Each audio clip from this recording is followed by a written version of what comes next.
When Samuel Blackwood, a ruined furniture maker with nothing left to his name, gives his last coins to a desperate widow and her 5 starving children, he discovers a purpose beyond his grief. But as the small Missouri town whispers behind their backs and threatens what little sanctuary they found, will Samuel learn that the emptiest hands are sometimes the most capable of giving? Here are Acts 1 and 2 from The Worth of Empty Hands. A hat tumbled down Main Street, chased by the bitter November wind. Samuel Blackwood lunged for it, his fingers missing by inches as another gust sent it skittering around the corner. 3 children laughed from the safety of the general store porch. His last good hat gone, just like everything else. Another loss for old Blackwood, someone muttered loud enough for him to hear. Samuel straightened his back, pretending not to notice the pitying glances. His stomach growled, reminding him it had been nearly a day since his last proper meal. The smell of fresh bread from Wilson's bakery made his mouth water, but the coins in his pocket wouldn't stretch that far. Not today. The clock on the town hall struck 4.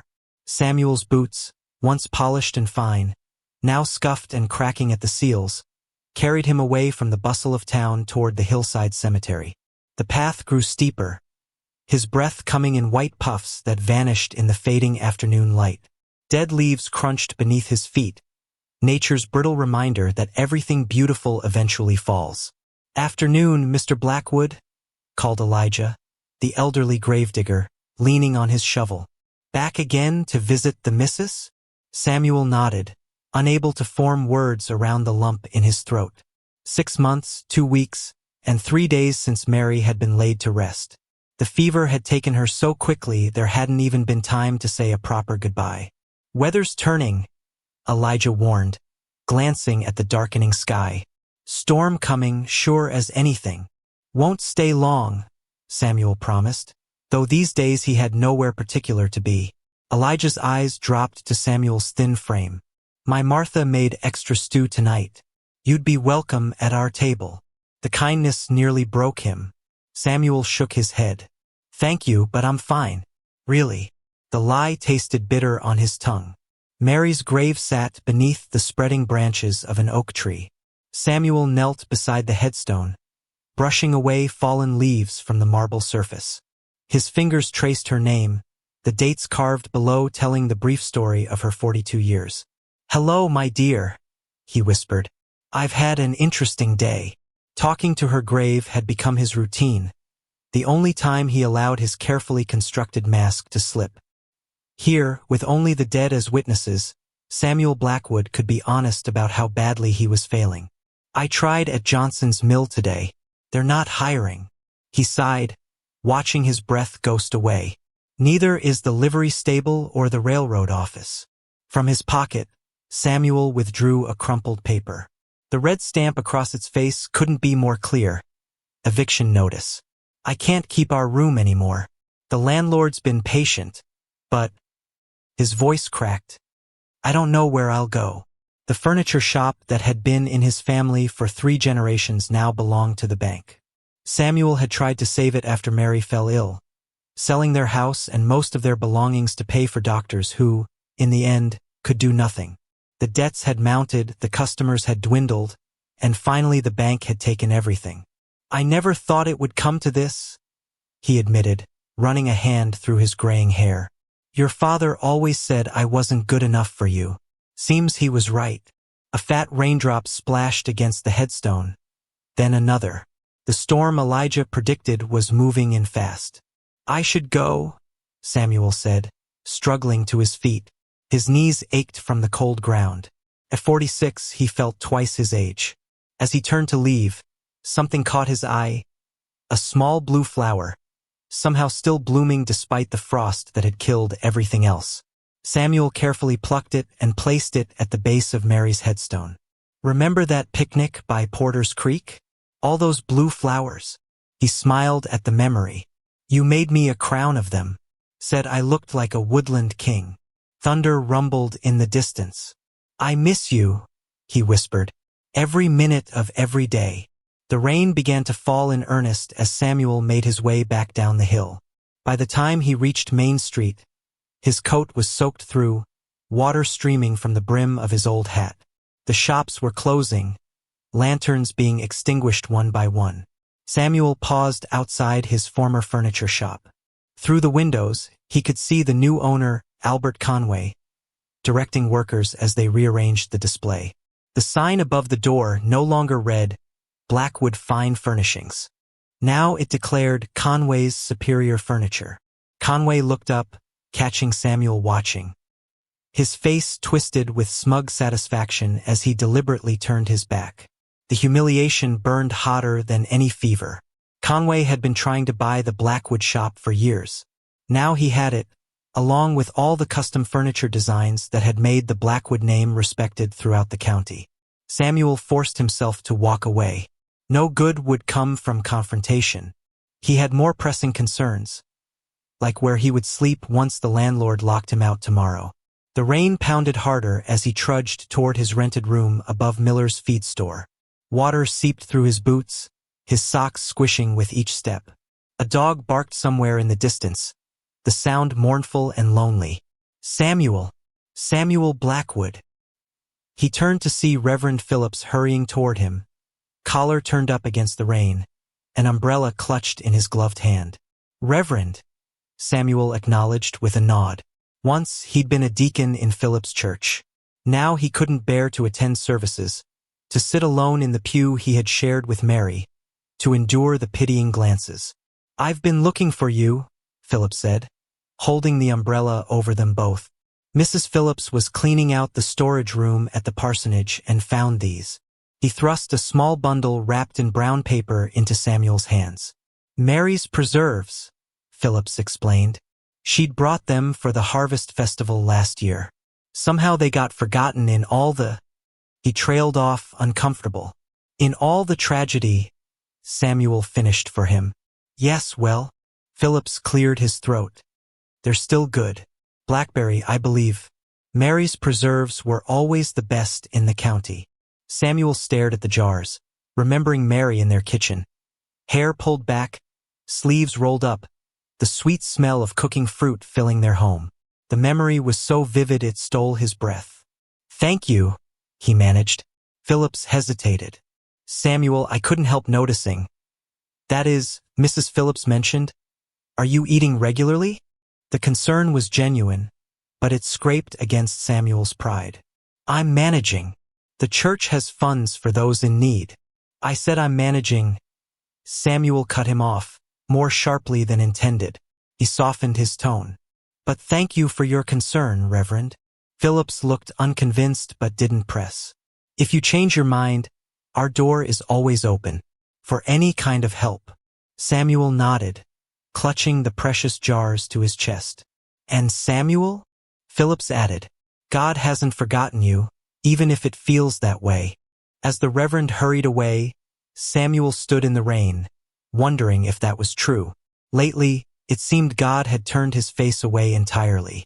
The stairs to his room creaked under his weight. Samuel fumbled with the key, his cold fingers clumsy. Inside wasn't much warmer than outside, but at least it was dry. For one more night, at least he had shelter. The room was small, a bed, a table with one chair, a tiny stove, and a trunk containing what remained of his possessions. Samuel lit the lamp, its warm glow pushing back the gathering darkness. He placed Mary's preserves on the table, then peeled off his wet coat and hung it near the stove. From the trunk, he withdrew a quilt, the wedding quilt Mary had made from scraps of special fabrics. A piece of her mother's dress, a bit of Samuel's first suit, squares from the curtains of their first home. He wrapped it around his shoulders, allowing himself the comfort of its familiar weight. In his pocket, the eviction notice crackled. Tomorrow at noon, he would have to leave. And then what? Samuel sat at the table and carefully opened one of the jars of preserves.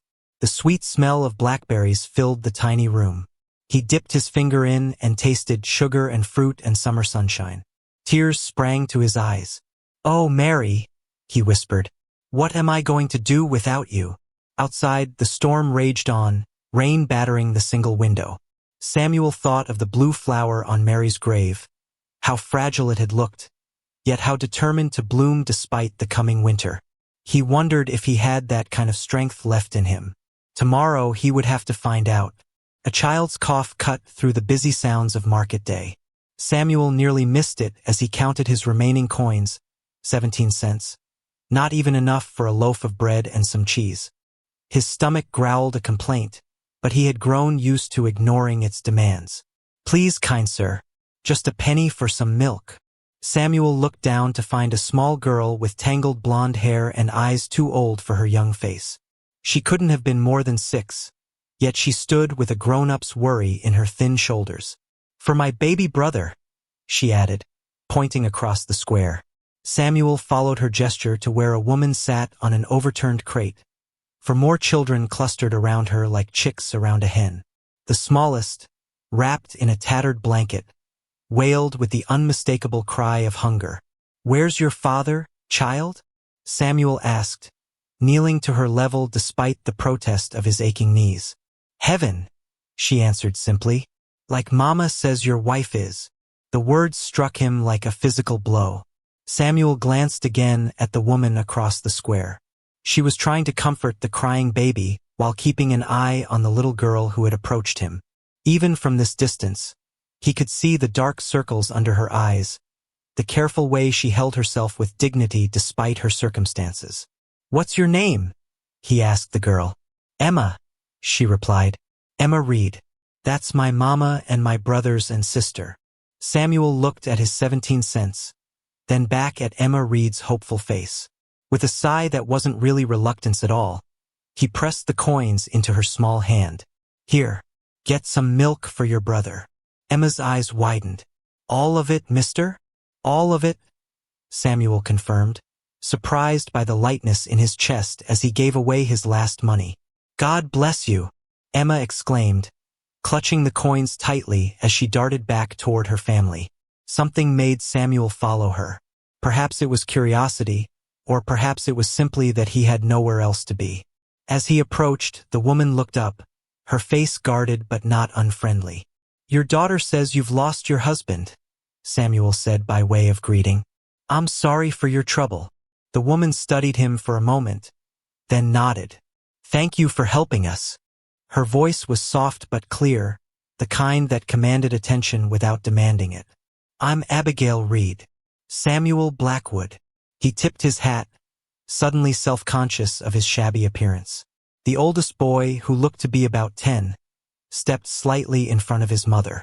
"We don't need charity," he said, though his eyes betrayed him, darting to the coins Emma still held. "William," Abigail chided gently, "mind your manners." "It's not charity," Samuel said. "It's—" He paused, searching for the right words. "It's one empty hand helping another." A rumble of thunder interrupted whatever Abigail might have said in response. Dark clouds had gathered while they talked, threatening the open-air market. "Looks like rain," Samuel observed unnecessarily. "Do you have shelter?" Abigail's hesitation told him everything. "We'll manage," she said finally. The first drops began to fall, large and cold. Market-goers hurried to pack up their goods, to secure their purchases, to find cover. The Reed children huddled closer to their mother, the thin blankets they wore providing little protection. "Come with me," Samuel found himself saying. "There's a coffee shop just there. We can wait out the worst of it." "We can't afford," Abigail began. "My treat," Samuel interrupted, though he had no idea how he would pay. "Please." Perhaps it was the sincerity in his voice, or perhaps it was the rain now falling steadily, but Abigail nodded. "Children, stay close." "Thank you, Mr. Blackwood." "Samuel," he corrected, leading the way across the rapidly emptying market square. The coffee shop was crowded with others seeking refuge from the sudden storm. Heads turned as Samuel held the door for Abigail and her 5 children. He felt the stares, heard the whispers begin. "Isn't that Samuel Blackwood? Mary's husband. Those children aren't his. Who's the woman?" Samuel squared his shoulders and approached the counter. The owner, Mrs. Patterson, raised an eyebrow but said nothing as he requested a table. "And some milk for the baby," he added, gesturing to the smallest Reed child. who continued to fuss in Abigail's arms. Mrs. Patterson's eyes softened slightly at the sight of the infant. "This way," she said, leading them to a corner table partially hidden by a wooden screen. "I'll bring the milk straight away." Once seated, an awkward silence fell. The three older Reed children, William, and twin girls who looked to be about 8, stared at Samuel with undisguised curiosity. Emma, the one who had approached him in the market, smiled shyly. "Thank you," Abigail said again, bouncing the fussing baby gently. "This is very kind." "It's nothing," Samuel replied, though they both knew it wasn't nothing at all. "How old is your baby?" "Jacob is 10 months, Abigail answered, her face softening as she looked at her youngest. "The twins, Martha and Mary, are 8. Emma is 6, and William is 10. Samuel couldn't help his smile at the coincidence. "My wife was Mary." "Was?" Abigail asked, then immediately looked apologetic. "I'm sorry, that's not my business." "She died 6 months ago," Samuel said simply. "Fever."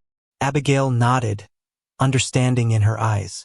"James, my husband, died of pneumonia 2 months past. We were traveling east looking for work after losing our farm." Mrs. Patterson arrived with a small pitcher of milk and some cups. She placed them on the table, then hesitated. "Will you be ordering anything else, Mr. Blackwood?" Samuel's mind raced. He had given his last coins to Emma. "Just the milk for now, thank you." Mrs. Patterson's lips thinned. "This isn't a charity house, you understand. I can't have people taking up tables without purchasing." Before Samuel could respond, Abigail reached into her worn boot and withdrew a small coin. "A cup of coffee, please, for us to share." Mrs. Patterson took the coin with a sniff and departed. Samuel stared at Abigail, who was carefully pouring milk for baby Jacob. "You didn't have to do that," he said quietly. "One empty hand helping another," she replied, echoing his earlier words. "Besides, I've been saving that penny for an emergency. And this qualifies?" A rare smile touched her lips. "A chance to sit somewhere warm and dry? Absolutely." Samuel found himself smiling back, the first genuine smile he'd felt in months. It surprised him, like finding a forgotten treasure in a dusty corner. Jacob gulped the milk eagerly, his cries subsiding. The older children remained quiet, watching the other customers with wide eyes. Through the window, they could see the rain had become a downpour, turning the dirt streets to mud. "Where are you staying?" Samuel asked, keeping his voice low. Abigail hesitated, her eyes on her children. "We were with my sister in Springfield, but she has 7 of her own. It was too much." She cleared her throat. "We're passing through, looking for work." Samuel understood what she wasn't saying. They had nowhere. The realization settled in his chest like a stone. "And you?" Abigail asked, clearly wanting to change the subject. "Are you from here originally?" "Born and raised," Samuel confirmed. "My family had a furniture shop for 3 generations. Blackwood Fine Furnishings." "Had?" Abigail echoed his earlier question. "The bank owns it now," Samuel admitted. "After Mary got sick, the bills." He trailed off, not wanting to burden this woman with his troubles when she clearly had enough of her own. Mrs. Patterson returned with a single cup of coffee. Abigail thanked her politely, then slid the cup toward Samuel. "Ladies first," he protested. "I insist," she said. "You look like you could use it more than I could." Samuel wanted to argue but found he didn't have the energy. The coffee's warmth seemed to reach places inside him that had been cold for too long. After a few sips, he pushed the cup back toward Abigail. "Your turn," he said. "Fair is fair." As Abigail sipped the coffee, Emma leaned against her mother's side, eyes heavy with sleepiness. The warmth of the shop and the rhythmic sound of rain against the windows were lulling all the children toward drowsiness. "They're exhausted," Samuel observed softly. "It's been a long journey," Abigail agreed.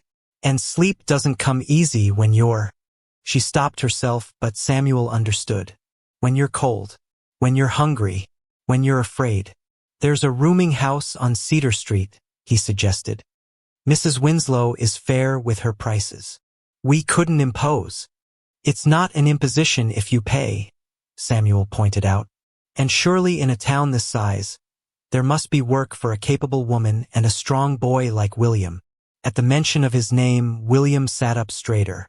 I can work, he declared. I'm good with animals. And I can read and cipher too. The pride in the boy's voice made something twist in Samuel's chest. He remembered being that age, eager to prove himself to help his family. I've no doubt, Samuel said seriously. A boy who can read and work with animals would be valuable to many businesses here. The door to the coffee shop opened with a gust of wind, admitting Albert Conway, the new owner of Samuel's former shop. Conway shook water from his expensive coat, his eyes scanning the crowded room until they landed on Samuel. His face registered first surprise, then something like contempt as he took in the Reed family. Blackwood, he greeted coolly, approaching their table. Making new friends, I see. Samuel straightened in his chair. Conway. Abigail sensed the tension, gathering baby Jacob closer. Conway's eyes swept over the Reed children with undisguised disgust. Mrs. Patterson usually maintains a certain standard for her establishment. I'm surprised she allowed this. The way he said this made it clear he meant Abigail and her children. Samuel's hands clenched into fists under the table. Mrs. Reed and her family are my guests, he said, his voice level despite the anger building inside him. They're passing through town. The sooner the better, I'd say, Conway remarked with a cold smile. We've enough troubles of our own without taking on strays. William half rose from his seat, his young face flushed with fury, but Abigail placed a restraining hand on his arm. It's all right, William, she said quietly. Mr. Conway is entitled to his opinion. Conway laughed, the sound devoid of humor. At least the boy has spirit. More than can be said for some. His eyes fixed on Samuel. How the mighty have fallen. Blackwood? From shop owner to... What exactly are you now? Before Samuel could respond, Mrs. Patterson arrived at Conway's side. Your usual table is ready, Mr. Conway, she said, shooting an apologetic glance at Samuel. Excellent. Conway straightened his waistcoat. Do keep an eye on your other patrons, Mrs. Patterson. Some of them look like they might steal the silverware. He departed with a smirk, following Mrs. Patterson to a prime table by the fire. Samuel's face burned with humiliation and rage. I apologize for that, he said to Abigail. Albert Conway is a man who measures worth by possessions, Abigail finished for him. I've known many like him. Her quiet dignity in the face of Conway's rudeness made Samuel's anger drain away, replaced by admiration. Here was a woman who had lost everything: home, husband, security. Yet she held her head high and protected her children's pride. Outside, the rain showed no signs of letting up. Through the window, they could see the streets had become small rivers of mud. Emma had fallen asleep against her mother's side, and even William's eyes were growing heavy. We should go, Abigail said, though Samuel could tell she had no idea where they would go. We've imposed enough. Where will you go in this weather? Samuel asked, keeping his voice low. Abigail didn't answer, which was answer enough. Samuel made a decision then, one that would change everything though he couldn't know it yet. I have a room, he said. It's small but dry. Just for tonight, until the storm passes. We couldn't. Please, Samuel interrupted. He struggled to explain the need he felt to help this family, but the words wouldn't come. Finally, he simply said, Please let me do this. Abigail studied his face for a long moment, weighing his sincerity against her children's needs. Just for tonight, she agreed finally. And we'll find a way to repay you. There's nothing to repay. Samuel stood, feeling strangely light despite giving away his last money and now offering his only shelter. Let's go before it gets any worse out there. As they prepared to brave the storm, Samuel caught Conway watching them from his table by the fire, a calculating look in his eyes. Something about that look sent a chill down Samuel's spine that had nothing to do with the weather. What would tomorrow bring? Samuel had no idea. For the first time in months, that uncertainty felt like possibility rather than despair. "Mama, is this man our new papa?" Emma's innocent question hung in the cramped room like smoke. The rain beat against the single window as 7 souls tried to find space where there was barely enough for one. Samuel froze halfway through hanging his soaked coat on the back of the only chair, while Abigail's cheeks flushed bright red. "No, Emma," she answered quickly. "Mr. Blackwood is just being kind enough to shelter us from the storm. Remember your manners." William scowled from his position by the door, clearly uncomfortable with their situation and ready to protect his family if needed. The twins, Martha and Mary, huddled together on the floor, whispering and watching Samuel with wide, curious eyes. Baby Jacob had finally fallen asleep against Abigail's shoulder, his tiny face peaceful for the first time since Samuel had met them. "Sorry, Mr. Blackwood," Emma said, looking down at her worn shoes. "Mama says I ask too many questions." Samuel knelt to her level, finding a smile somewhere inside himself. "Questions are how we learn about the world, Emma. Never be sorry for wanting to know things." Her answering smile was like sunshine breaking through clouds. The stove barely gave off heat, but it was better than nothing. Samuel added the last of his coal to the dying embers, knowing there was no money to buy more. "You'll need the bed," he said to Abigail, not looking at her. "The children can sleep there with you. I'll be fine on the floor." "We couldn't take your bed," Abigail protested. "We've imposed enough." Samuel turned to face her. "Please, Mary would." He swallowed hard. "Mary would want me to insist."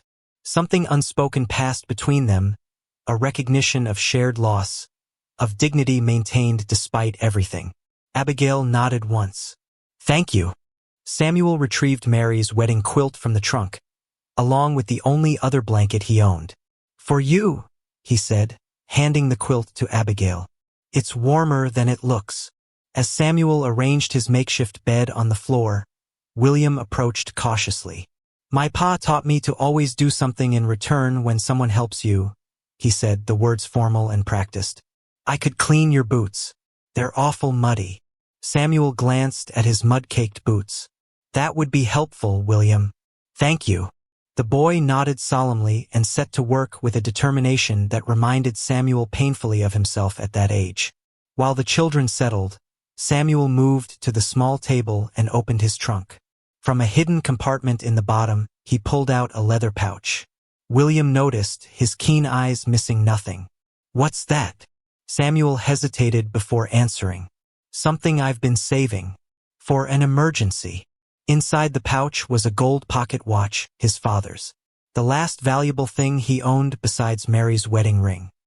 He'd been unable to part with it, even when selling everything else to pay Mary's medical bills. "Tomorrow I'll see about finding you all proper lodging," Samuel said to Abigail. "There's a vacant cottage behind the church. Maybe Reverend Phillips." He trailed off as a sharp knock rattled the door. Everyone froze. "Blackwood!" The landlord's voice boomed through the thin wood. "Open up." Samuel gestured for silence, then opened the door just wide enough to step into the hallway, closing it quickly behind him. Mr. Miller, his landlord, stood with arms crossed, face pinched with disapproval. "I saw you bring them in," he said without preamble. "A woman and children. That wasn't our arrangement." "They needed shelter from the storm," Samuel explained. "Just for tonight." Miller shook his head. "It's not just that. Conway came to see me." He lowered his voice. "Says they're beggars. Disease carriers, maybe. Says you're harboring them against town ordinances." Samuel's jaw tightened. "They're a respectable family down on their luck. The woman's husband died recently. They're looking for work, not handouts." "Doesn't matter to me what they're looking for," Miller replied. "What matters is Conway threatened to call the sheriff if I don't handle the situation. And since you're being evicted tomorrow anyway, you're putting us out? Tonight? In this weather?" Samuel couldn't keep the disbelief from his voice. Miller at least had the decency to look uncomfortable. "Dawn. You have until dawn. Then I want you, and them a gone." After Miller left, Samuel stood in the hallway, mind racing. Where could they go? What could he do with no money, no prospects, and 6 people relying on him? When he re-entered the room, 6 pairs of eyes turned to him expectantly. He forced a smile he didn't feel. "Everything's fine," he lied, avoiding Abigail's searching gaze. "Just a misunderstanding." But later, when the children had fallen asleep at the twins and Emma curled on the bed with Abigail and baby Jacob, William on a pallet beside them, Abigail whispered across the darkness, "What did he really want?" Samuel sighed. "No point hiding the truth. We need to leave at dawn," Conway complained. Abigail was silent for so long Samuel thought she might have fallen asleep. Finally, she spoke, her voice barely audible.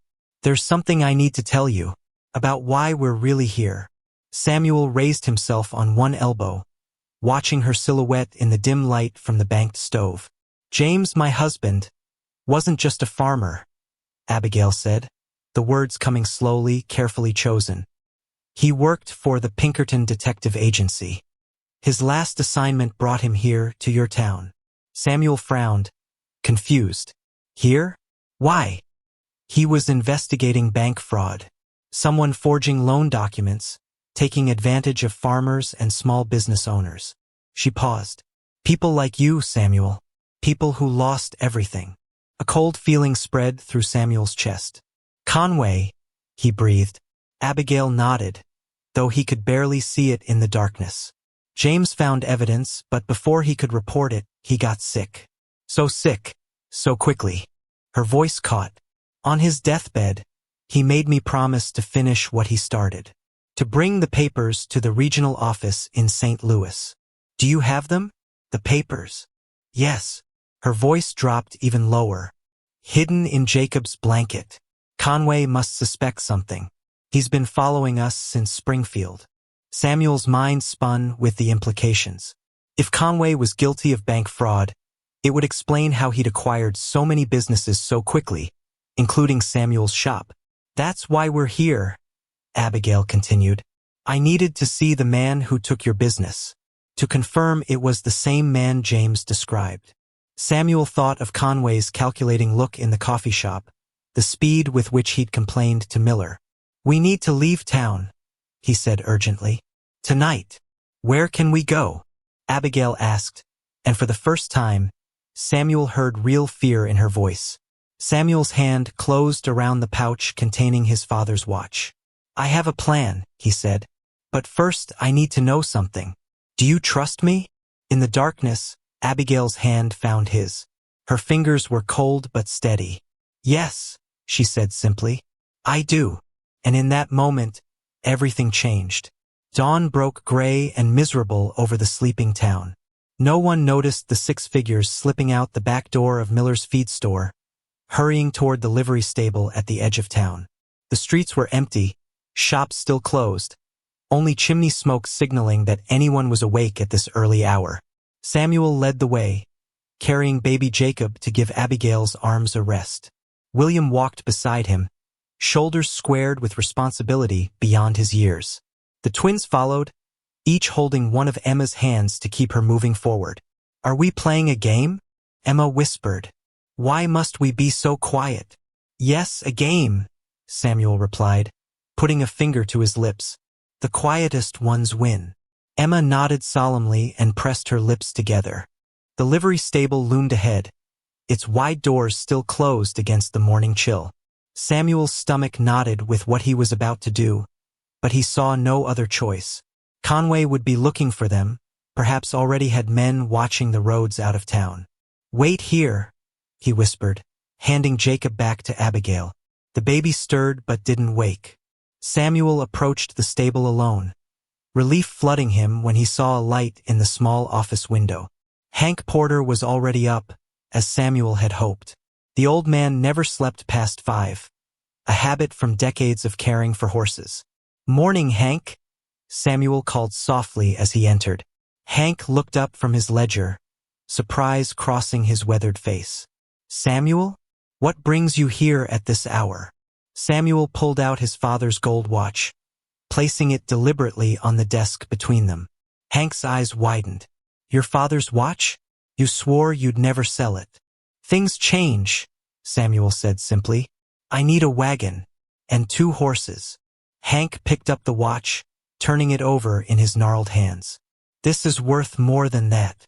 I'm also buying your silence, Samuel said, lowering his voice. Until noon. Understanding dawned in the old man's eyes. He'd known Samuel since boyhood, had taught him to ride. Running from something? Toward something, Samuel corrected. A chance. Hank studied him for a long moment, then nodded once. Take the covered wagon. And the matched grays. They're steady and strong. He pocketed the watch. I won't miss them till afternoon at the earliest. Thank you.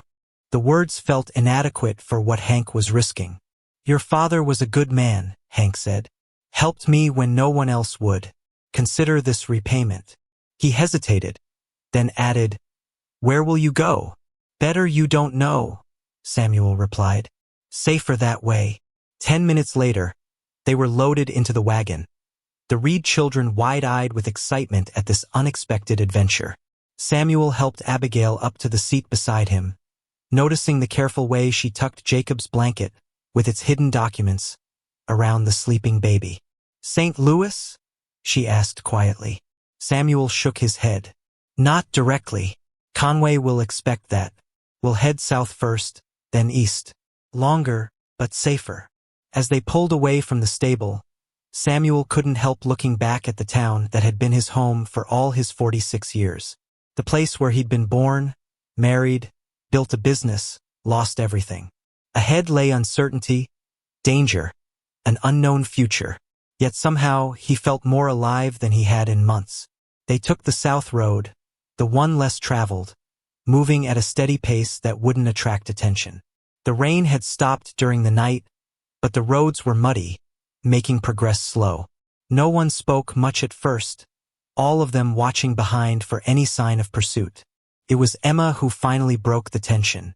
I'm hungry, she announced. Blood dripped from Samuel's knuckles onto the rough-hewn floorboards. Outside, the November wind howled through pine trees, covering the sound of William's frightened breathing as the boy pressed himself against the cabin wall. 3 strange men lay sprawled across the small room, one unconscious beside the door, another groaning and clutching his stomach by the fireplace, the third backing away with hands raised in surrender. Please, mister, the third man begged. We didn't know they were with you. We thought they were just some woman and kids squatting in Jake Medford's hunting cabin.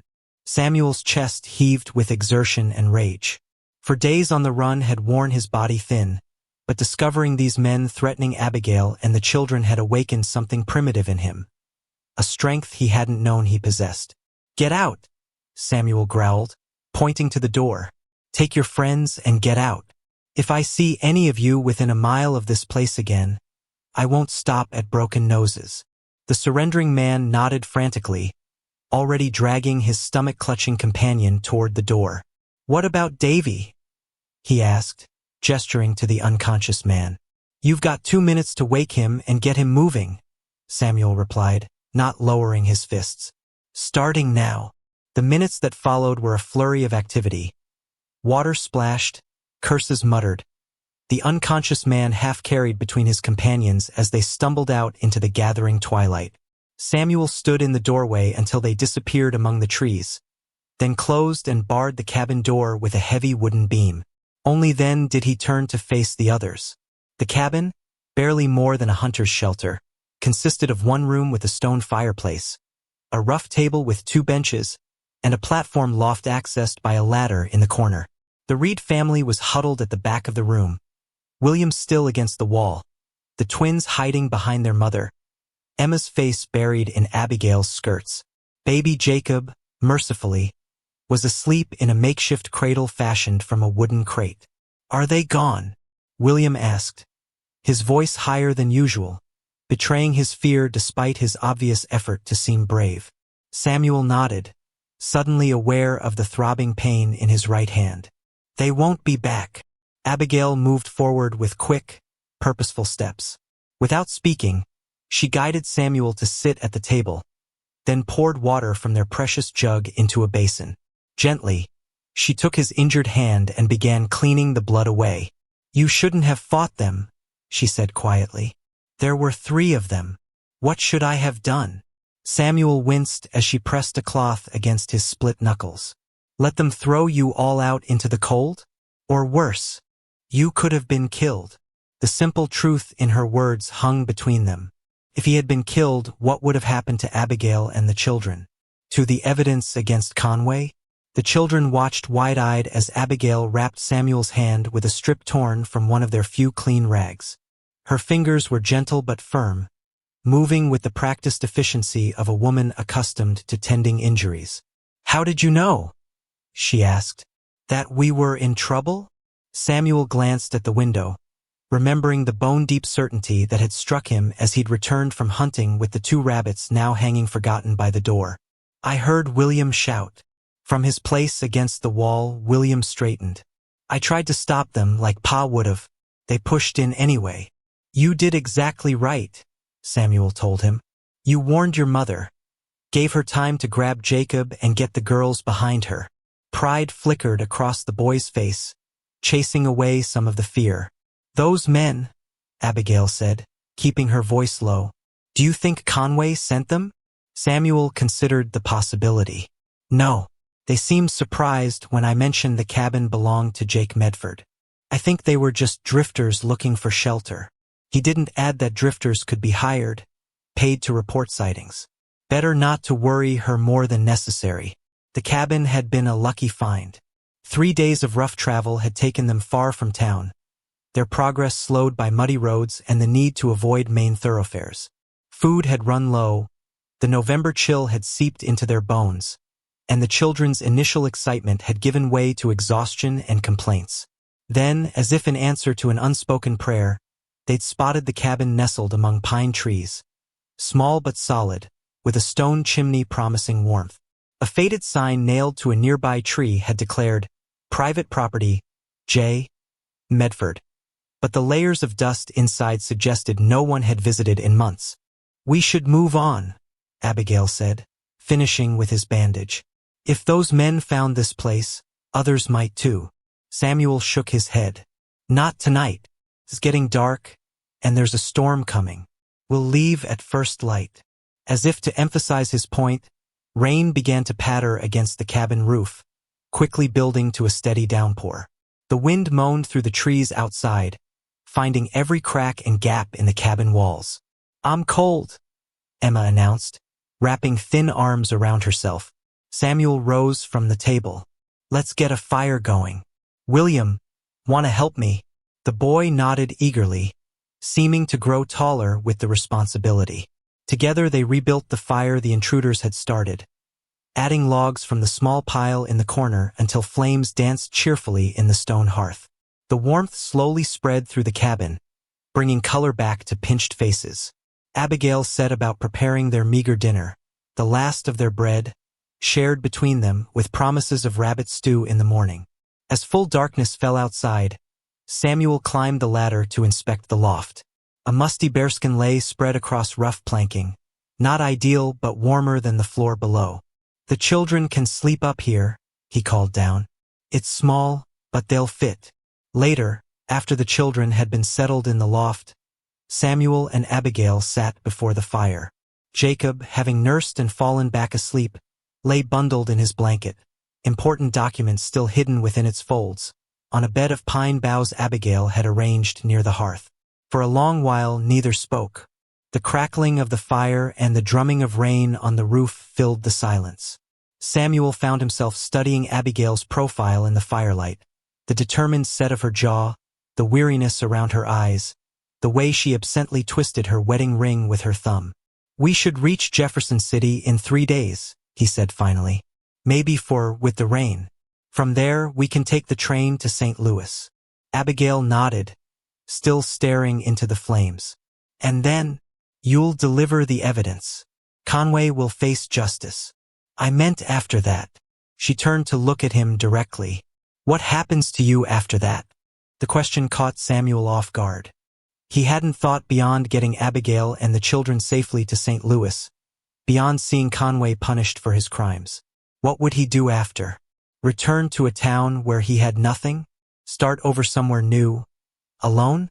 Before he could answer, a sound from above drew their attention.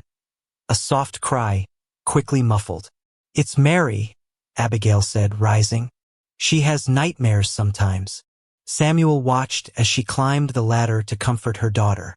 Voices murmured in the darkness of the loft, too low to make out the words, but the tone was soothing, reassuring. A mother's voice, chasing away monsters. When Abigail returned, her face was troubled. "She dreamed her father was calling for her," she explained quietly. "It happens often. The twins were closest to James. They feel his loss the most deeply." "And you?" Samuel asked. "How do you bear it?" The question slipped out before he could stop it. Too personal, too intimate for their tenuous relationship. But Abigail didn't seem offended.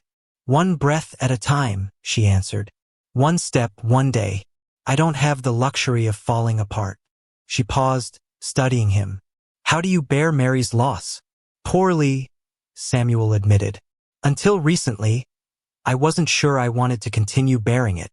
Understanding passed between them, an acknowledgement of shared pain, of the crushing weight of grief that only those who have carried it can recognize. "When James died," Abigail said slowly, "I was angry, not just sad, furious. At God, at the doctors who couldn't save him, at James himself for leaving me with 5 children and no home." She drew a shaky breath. "Some days I'm still angry, but then William will say something just like his father would, or Jacob will smile, and I remember that parts of James live on. That helps, somehow." Samuel thought of Mary's preserves, of her quilt. Small pieces of her, preserved. "It does help," he agreed, "though sometimes it hurts just as much." They fell silent again, each lost in memories. Outside, the storm intensified, wind driving rain against the windows. A leak developed in one corner of the roof, water dripping steadily into a pot. Abigail positioned to catch it. "We should try to sleep," Samuel said finally. "Tomorrow will be difficult with the mud." Abigail nodded but made no move to rise. "Samuel," she began hesitantly, "I need to ask, why are you doing this? Why risk everything for people you barely know?" It was the question he'd been asking himself for days. Why had he given his last coins to Emma? Why had he invited them to his room? Why was he now fleeing across the state with them, pursued by a man who wouldn't hesitate to destroy them all? "When Mary died," he said slowly, "something in me died too. Not just love or happiness. Purpose. I had no reason to keep going." He stared into the fire, searching for words. "Then Emma asked for help, and for the first time in months I felt necessary. As if what I did mattered." "It matters," Abigail said softly. "You've saved us, more than once." Samuel shook his head. "No, you've saved me." A log shifted in the fireplace, sending sparks up the chimney. In the sudden flare of light, Samuel saw tears glistening in Abigail's eyes, though none fell. "We should sleep," she repeated, rising from her place by the fire. "I'll take the first watch." "There's no need. Those men might come back with friends," she interrupted. "Or it might be Conway's men next time. We need to be cautious." Samuel couldn't argue with her logic. "Wake me in 4 hours, then. I'll take the second watch." As Abigail settled in a chair position to see both the door and the windows, Samuel stretched out on the floor near the fire, using his coat as a pillow. Despite the hard surface beneath him and the worries circling in his mind, exhaustion soon pulled him towards sleep. Just before consciousness slipped away, he felt something being laid gently over him. Mary's wedding quilt, with its patches of memory and love. The scent of Abigail lingered on the fabric, mingling with Mary's, past and present overlapping in his dreams. In the deepest part of the night, a new sound joined the storm. Hoofbeats on the forest path, moving steadily closer to the little cabin and its sleeping inhabitants. "Get up! Now!" Abigail's urgent whisper and rough shake jolted Samuel from deep sleep. The cabin was dark. The fire burned down to embers that cast more shadows than light. Rain still drummed on the roof, but beneath it, another sound, men's voices, the creak of saddles, horses snorting in the cold. "How many?" Samuel asked, instantly alert as he scrambled to his feet. "4, maybe 5, Abigail replied, already moving toward the ladder. "They're coming up the path." Samuel grabbed her arm, stopping her. "There's no time to run.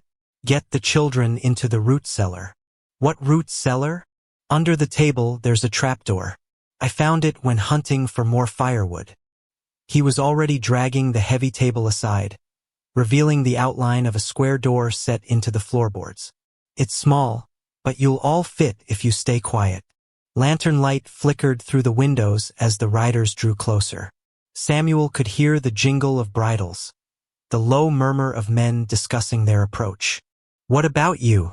Abigail demanded, even as she knelt to lift the trapdoor. Musty air wafted up from the darkness below. "I'll deal with them," Samuel said grimly. "Quickly now, get the children." While Abigail hurried to wake the older children and bring them down from the loft, Samuel gathered their belongings, working fast to erase evidence of the family's presence. He had just enough time to stuff their packs into the cellar and help Emma down the crude ladder when a heavy knock rattled the cabin door. "Open up in there." Samuel froze, recognizing the voice instantly. "Albert Conway." "Go," he whispered urgently to Abigail, who stood holding Jacob to her chest, the baby mercifully still asleep. "Stay absolutely silent, no matter what you hear. Don't come out until I tell you it's safe." "Samuel, remember what's at stake," he cut her off. "Those documents must reach St. Louis." Something passed between them, fear, determination, something else without a name. Then Abigail pressed Mary's wedding ring into Samuel's palm. "For luck," she whispered, then descended into the darkness, pulling the trapdoor closed after her. Samuel quickly shoved the table back into place, then took a moment to compose himself. He mussed his hair, rumpled his clothes to look as if he'd been sleeping alone, then grabbed a rifle that hung over the fireplace. Unloaded, he knew, but Conway wouldn't. The pounding came again, harder. "Final warning. Open this door or we'll break it down." Taking a deep breath, Samuel unbarred the door and pulled it open, feigning sleepy confusion that quickly transformed into appropriate shock. "Conway?" he said, gripping the rifle loosely but visibly. "What in God's name are you doing here?" Albert Conway stood on the threshold, rain dripping from his expensive coat, his round face flushed with cold and exertion. Behind him, 3 men sat on horseback, their own faces hard in the lantern light.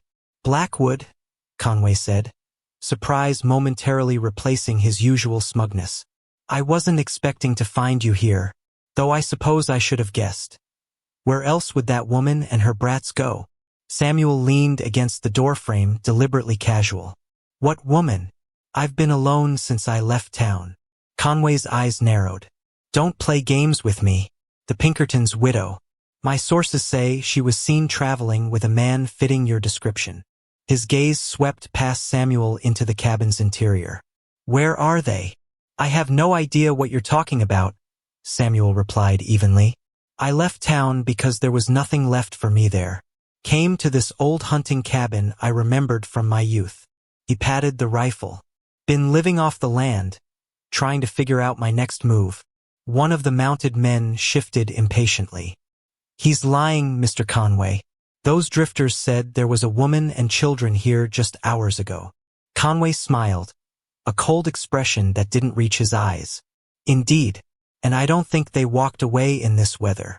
He stepped forward, forcing Samuel to give ground or risk a confrontation too soon. "Let's have a look around, shall we?" "I'd rather you didn't," Samuel said, raising the rifle slightly. "This is private property." "Not yours, though," Conway countered. "This is Jake Medford's hunting cabin, and Jake happens to owe the bank, my bank, a considerable sum. So technically, I have every right to inspect what might soon be repossessed." He snapped his fingers, and 2 of the mounted men dismounted, hands hovering near their holsters. Samuel knew he was outmatched. An unloaded rifle against multiple armed men wasn't a fight he could win. His only hope was to somehow get Conway and his men away from the cabin long enough for Abigail and the children to escape. "Fine," he said, stepping aside. "Look all you want. There's nothing to find." Conway entered, followed by his men. They moved around the small cabin, checking the corners, looking up at the loft. Samuel held his breath when one man approached the table, but the trapdoor was well hidden beneath the heavy piece of furniture. "See," Samuel said, "just me. Now if you've satisfied your curiosity, I'd appreciate it if you'd leave. Some of us need to sleep." Conway ignored him, walking slowly around the cabin's perimeter. "I've been wondering, Blackwood, why you left town so suddenly, and with such interesting companions." He ran a finger along a shelf, inspecting the dust. "But then I remembered, you were on the board of the bank before your unfortunate financial troubles. You would have had access to loan records, correspondence." Samuel kept his expression neutral, though inwardly he cursed. Conway was fishing, but dangerously close to the truth. "I haven't set foot in that bank since they foreclosed on my shop," he said. "And I still don't know what woman you're talking about." Conway stopped his circuit of the room directly in front of Samuel. Despite being shorter by several inches, he managed to look down his nose with contempt. "James Reed," Conway said softly. "Does that name mean anything to you?" Samuel frowned, feigning confusion. "Should it?" "James Reed was a Pinkerton detective who came to our town earlier this year, asking questions about the bank. Unfortunate that he died so suddenly of pneumonia." Conway's smile was reptilian. "More unfortunate that his widow seems to think she should continue his work." "Sounds like a problem for you," Samuel said carelessly. "Nothing to do with me," one of the men called from the loft. "Nothing up here, Mr. Conway. Just dust." Conway's eyes never left Samuel's face. "Check outside. The stable, the outhouse. They can't have gone far in this weather." As two men clomped back out into the rain, Conway moved to warm his hands by the embers of the fire. "You know, Blackwood, I always thought you were cleverer than this. Throwing away your life for strangers." He shook his head. "What would Mary think?" The mention of Mary's name in Conway's mouth sent a surge of rage through Samuel. He tightened his grip on the rifle, knuckles whitening. "Don't speak her name," he said, voice low and dangerous. Conway smiled, knowing he'd struck a nerve. Such loyalty, even beyond the grave. Touching.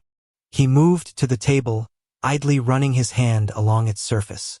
"Is that why you're helping the Reed woman? Transferred affection? Or is it something more practical?" His eyebrows raised suggestively.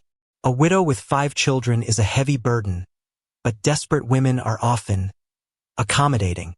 Samuel felt his control slipping, exactly as Conway intended. The man was baiting him, trying to provoke a reaction that would reveal the truth. He forced himself to breathe slowly, to remember that hidden beneath the floorboards, Abigail and the children might hear every word. "I think you should leave now," Samuel said, each word clipped and precise. "Not until I find what I came for," Conway replied. He leaned against the table, his weight making the old wood creak. "You see, James Reed collected certain documents, fabrications, really suggesting improprieties at my bank. These lies could damage my reputation if they reached the wrong hands." He examined his manicured nails. "I can't allow that." Outside, the men's voices rose in frustration as their search yielded nothing. The rain had intensified again, drumming hard against the roof and windows. Samuel calculated distances, options, potential weapons beyond the useless rifle. "I'm getting impatient, Blackwood," Conway said, straightening. "Where is the woman?" "Gone," Samuel answered truthfully. "Left town days ago. St. Louis, I think she said." Something flickered in Conway's eyes, uncertainty, perhaps. "She was seen with you." "Maybe so. We traveled together briefly, safety in numbers. But we parted ways yesterday." Samuel shrugged. "She had her destination, I had mine." Before Conway could respond, the cabin door burst open and one of his men rushed in, soaked and breathless. "Riders coming fast from the north, Mr. Conway." At least 6 of them. Conway frowned. Who would be out in this weather? Don't know, but they're wearing badges. The color drained from Conway's face. He stared at Samuel with sudden understanding. You sent word ahead. Samuel allowed himself a smile. Turns out I'm cleverer than you thought. It was a bluff. Samuel had sent no messages, had no idea who might be approaching. But Conway's reaction told him everything he needed to know.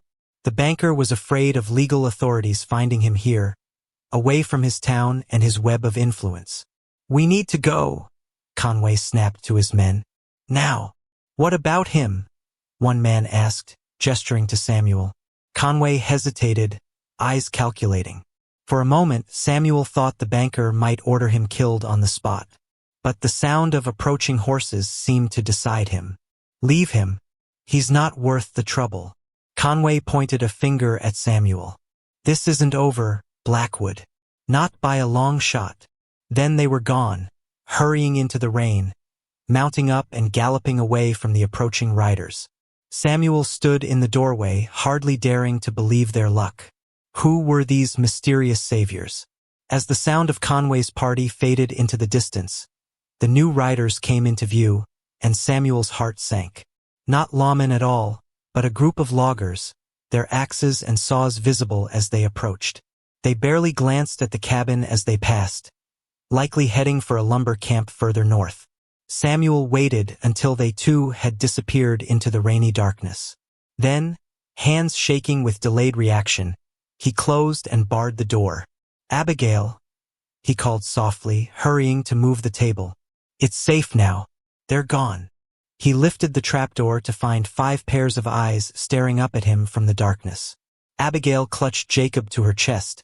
The older children huddled around her in the cramped space. Conway, she whispered. Gone, Samuel confirmed, reaching down to help them up one by one. Thought some lawmen were coming. Pure luck. As the children emerged, stiff and cold from their confinement but mercifully unharmed, Abigail lingered below. I heard what he said, she told Samuel quietly. About me. About you. Samuel felt heat rise in his face. Conway is a snake. Nothing he says matters. It matters if it's what people will think. Her eyes, tired but determined, met his. If we succeed, when we succeed, there will be talk. About us. About why you helped me. Let them talk, Samuel said simply, extending his hand to her. We know the truth. Abigail looked at his outstretched hand for a long moment. Then, decision made, she grasped it firmly and allowed him to pull her up into the firelight. The truth, she repeated softly. Yes. But as dawn broke over the little cabin in the woods, Samuel wondered what that truth really was. Had he helped Abigail and her children solely to see justice done? Or was there more to it? A connection he hadn't dared acknowledge, possibilities he hadn't allowed himself to consider? As he watched Abigail comforting Emma, who'd been frightened by their close call, Samuel felt something stir in his chest. Not love, it was too soon for that, but perhaps the beginning of something just as powerful. Hope. With careful fingers, he placed Mary's ring back in Abigail's palm. Keep it, he said. We might still need that luck. Their journey was far from over. Conway was still a threat, and St. Louis was days away. But for the first time since Mary's death, Samuel Blackwood looked forward to tomorrow. Around his neck, on a leather cord hidden beneath his shirt, hung his own wedding ring. No longer a weight of obligation, but a reminder of a love that had taught him how to live, how to give, and perhaps, how to love again. The St. Louis Pinkerton office buzzed with activity, men in suits moving with purpose through narrow hallways. Abigail Reed sat rigid in a wooden chair, hands folded tightly in her lap, while across the desk, a silver-haired man examined James Reed's documents through wire-rimmed spectacles. Outside the frost-covered window, smokestacks puffed gray clouds into the winter sky. Mrs. Reed, the man finally said, setting the papers down with careful precision. Your husband's work is exceptional. Conway's fraud is laid out clearly: falsified loan documents, illegal foreclosures, bribery of bank inspectors. He removed his spectacles, rubbing the bridge of his nose. However, I must ask, why didn't you bring these to us immediately after James' death? Abigail's throat tightened. 2 weeks of hard travel, constant fear, children falling ill with colds, all to reach this moment. My husband died suddenly, Mr. Harrison. I had 5 children to care for, no money, and nowhere to go. Finding justice seemed less important than keeping my family alive. From his position by the door, Samuel watched Abigail's shoulders square against the implied criticism. He'd insisted on accompanying her to this meeting while William watched over his siblings at the modest boarding house where they'd found rooms. 3 days in St. Louis had allowed them all to rest, to eat properly, to wash away the dirt of their journey, but the future remained uncertain. And what changed your mind? Harrison continued, tapping the documents. Abigail's eyes briefly met Samuel's before returning to the Pinkerton agent. I realized James didn't die of natural causes. Harrison's eyebrows shot up. You believe he was murdered?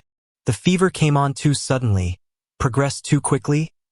Abigail explained, her voice steady despite the awful words. The local doctor seemed nervous, uncomfortable. He refused to look me in the eye when he pronounced James dead. That's merely suspicion, Harrison pointed out, not evidence. My husband was healthy one day and burning with fever the next, the morning after he told me he'd gathered enough evidence against Conway. Abigail countered. Evidence that could send the man to prison. James had planned to travel to your office that very week. Harrison frowned, considering. Poisoning would explain it. It would indeed, said a new voice from the doorway. They all turned to see a tall, lean man leaning against the doorframe. His clothes were plain but well-kept, his eyes sharp beneath the brim of his hat. Daniels, Harrison said by way of greeting. This is James Reed's widow. The newcomer, Daniels, nodded to Abigail, then handed Harrison a telegram. This arrived from Sheriff Taylor in Jefferson City. They arrested one of Conway's men trying to bribe a train conductor for information about our friends here. He gestured toward Abigail and Samuel. Harrison scanned the telegram, his expression hardening. The man confessed that Conway ordered James Reed's medicine tampered with. He looked up at Abigail, genuine regret in his eyes. I'm sorry, Mrs. Reed. You were right. Samuel moved to stand behind Abigail's chair, close enough that she could feel his presence but not so close as to appear improper. Her back was ramrod straight, her face a careful mask, but he could see the slight trembling of her hands. What happens now? Samuel asked. Harrison and Daniels exchanged glances. We'll dispatch agents to arrest Conway immediately, Harrison said. These documents, combined with the confession, should ensure he spends the rest of his life in prison. And restitution? Samuel pressed. Conway's victims deserve compensation, including Mrs. Reed, whose husband he murdered, and the business owners he defrauded. Including me, he didn't add. The courts will determine that, Harrison replied cautiously. Daniels leaned forward. However, the Pinkerton agency takes care of its own. James Reed died in service. He slid an envelope across the desk to Abigail. This is an advance on his pension. It should help you establish a new home. Abigail stared at the envelope but didn't touch it. And what about Mr. Blackwood? She asked quietly. Without his help, these documents would never have reached you. Harrison studied Samuel with new interest. Yes, we've heard about your assistance, Mr. Blackwood. Most commendable. I did what anyone would do, Samuel said uncomfortably. No, Daniels contradicted. Most would have looked the other way, especially someone with nothing to gain and everything to lose. Harrison tapped his desk thoughtfully. The agency could use a man like you, Blackwood.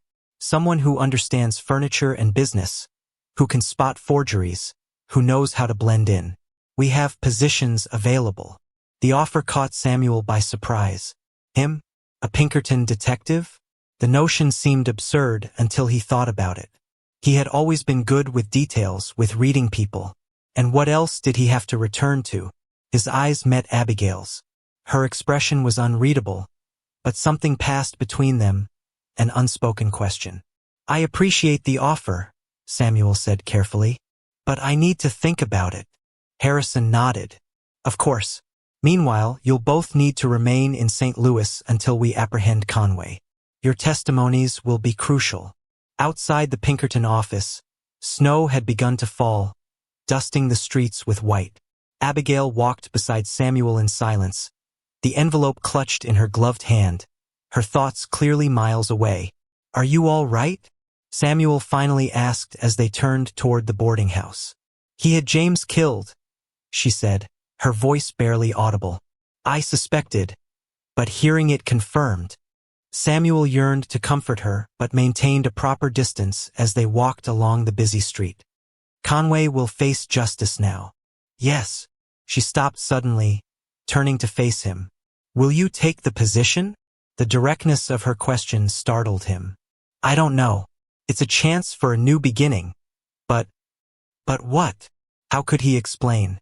The Pinkerton offer meant a future, purpose, stability, everything he'd been missing. But accepting would mean traveling constantly, leaving behind. What exactly? What did he have to leave? The answer came unbidden, them. Leaving Abigail and the children. "It would mean going wherever they send me," he said finally. Understanding flickered in Abigail's eyes. "Of course." They resumed walking, the silence between them now heavy with unspoken words. At the boarding house, they found chaos. Emma ran to greet them in the hallway, her face tear-streaked. "Mama! William's fighting!" Samuel and Abigail rushed to their rooms to find William pinning another boy against the wall, fists clenched white with fury. The twins were crying in the corner while Jacob wailed in his makeshift crib. "William!" Abigail's voice cracked like a whip. "Release him this instant." The boy complied reluctantly, though his glare remained fixed on the other child, a red-headed youth about his age who now nursed a bloody nose. "He called us beggars." William spat, said, "We don't belong here." The red-headed boy backed away. "My pa says decent folk don't run from town to town." Samuel stepped forward, placing himself between the boys. "That's enough," he said firmly. "Go back to your room, young man." With a final glare, the boy slunk away. Samuel then turned to William, whose anger was already dissolving into shame beneath his mother's disapproving gaze. "I had to defend our family name," William insisted, though with less conviction. "Pa would have." Samuel exchanged glances with Abigail, silently asking permission before speaking. At her slight nod, he placed a hand on William's shoulder. "Your father was a brave man who stood up for what was right," Samuel said carefully. "But he used his mind more than his fists. That's why he became a detective, to fight wrongdoing with intelligence, not violence." William's defiance crumbled entirely. "Are they going to catch the man who killed Pa?" "Yes," Abigail answered, gathering the twins close as their tears subsided. "The Pinkertons are arresting him now." "Good," William said fiercely. "I hope they hang him." Samuel and Abigail shared another look, one of concern. The boy's anger was understandable but worrying in its intensity. Later, after the children had been calmed and fed, Samuel and Abigail stood in the hallway between their separate rooms. The boarding house had grown quiet, most residents already asleep. "I'm worried about William," Abigail confessed. "All this anger. It's not like him." "He's grieving," Samuel said, "and he's trying to be the man of the family. He's 10 years old. He shouldn't have to be a man yet." "No, he shouldn't," Samuel agreed. He hesitated, then added, "Abigail, about the Pinkerton offer." She cut him off gently. "You should accept it. It's a good opportunity." "That's not." "We'll be fine," she continued, not meeting his eyes. "With James' pension, I can find a place for us. Perhaps back in Springfield, near my sister." "Is that what you want?" Samuel asked, trying to read her expression in the dim hallway light. Abigail's smile didn't reach her eyes. "What I want doesn't matter. What matters is doing what's best for my children." "And what would that be?" Her fingers twisted her wedding ring, a nervous habit Samuel had noticed before. "Stability, safety, a proper home. All things I want for them too, Samuel said quietly. They stood in silence, the air between them thick with words unsaid. Finally, Abigail sighed. It's late. We should sleep. Samuel nodded, but as she turned to go, he spoke again. Abigail, we need to talk about what happens after Conway is arrested. About the future. She paused, her back to him. Yes, she agreed, her voice barely audible. Tomorrow. But as Samuel lay awake that night, staring at the cracked ceiling of his rented room, he wondered if there was any future that could possibly work. They were two broken people with different paths ahead. The Pinkerton offer pulled him one way. Abigail and her children turned his heart in another direction entirely. By morning, he would need to decide. And so would she.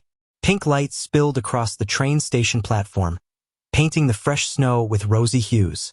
Steam billowed from the waiting locomotive, mingling with the breath of passengers huddled against the January cold. Among them stood Samuel Blackwood, a battered suitcase at his feet, hat pulled low against the frigid wind. You don't have to leave today, Harrison said, checking his pocket watch for the third time in 5 minutes. Conway's trial doesn't begin for another week. Samuel shook his head. Better this way. My testimony is recorded. There's nothing more I can do here, except say goodbye properly, Harrison observed, glancing meaningfully down the platform. Following his gaze, Samuel saw them, Abigail and the children, hurrying through the morning crowd. His heart stumbled in his chest even as his face remained carefully neutral. You told them, he said, not bothering to hide his annoyance. Harrison shrugged unapologetically. Mrs. Reed asked where you'd gone. I couldn't lie to a detective's widow. Before Samuel could respond, Emma broke free from her mother's grasp and raced toward him, oblivious to proper station decorum. Mr. Blackwood, she cried, skidding to a stop before him. You can't go. You promised to teach me checkers. Samuel knelt to her level, his practiced words of farewell dissolving at the distress in her small face. I did promise that, didn't I? You promised lots of things, William added, arriving with the rest of his family. The boy's expression was guarded, betrayal and understanding warring in his eyes. All aboard, called the conductor. Eastbound train departing in 5 minutes. Harrison cleared his throat. I'll leave you to your goodbyes. With a tip of his hat to Abigail, he retreated to a discreet distance. Samuel stood, facing the family that had somehow become so important to him in such a short time. The twins clung to their mother's skirts, watching him with solemn eyes. Baby Jacob, bundled against the cold, slept peacefully in Abigail's arms. Why didn't you tell us you were leaving? Abigail asked quietly. She wore a new bonnet purchased with the first of James' pension money, but her eyes held the same mixture of strength and vulnerability that had drawn Samuel to her from the beginning. I left a letter, he answered lamely. A letter. Abigail's voice was flat. After everything we've been through together. Samuel glanced at the waiting train, then back at the family before him. How could he explain? That he'd spent the night wrestling with impossible choices? That watching Abigail and her children settle into their new life, with their Pinkerton pension and their plans to return to Springfield, had convinced him he had no place in their future? The Chicago office needed immediate help with a forgery case, he said instead. Harrison recommended me. So you've accepted the position, Abigail noted. Yes. William stepped forward suddenly. Will you catch bad men like the one who killed my pa? Samuel met the boy's intense gaze. I'll try, William. Good. William thrust out his hand formally. Then I guess it's all right that you're going. Samuel shook the offered hand, his throat tight with emotion he dared not show. Take care of your mother and the little ones. I will. The boy straightened his shoulders. I'm the man of the family now. William Reed, Abigail scolded gently. You are a boy who needs to enjoy being a boy. We've discussed this. Samuel hid a smile at the exchange. In the 2 weeks since reaching St. Louis, he'd watched Abigail blossom from a desperate, exhausted refugee into a confident woman with plans for her family's future. The shadows of grief still lingered in her eyes, but a new determination had taken root. "Final call for eastbound passengers," the conductor shouted. "You should go," Abigail said, her voice carefully neutral. Samuel nodded, picking up his suitcase. But as he turned toward the train, Emma flung her arms around his legs. "Please don't leave, Mr. Blackwood," she begged, tears spilling down her cheeks. "Who will make us laugh?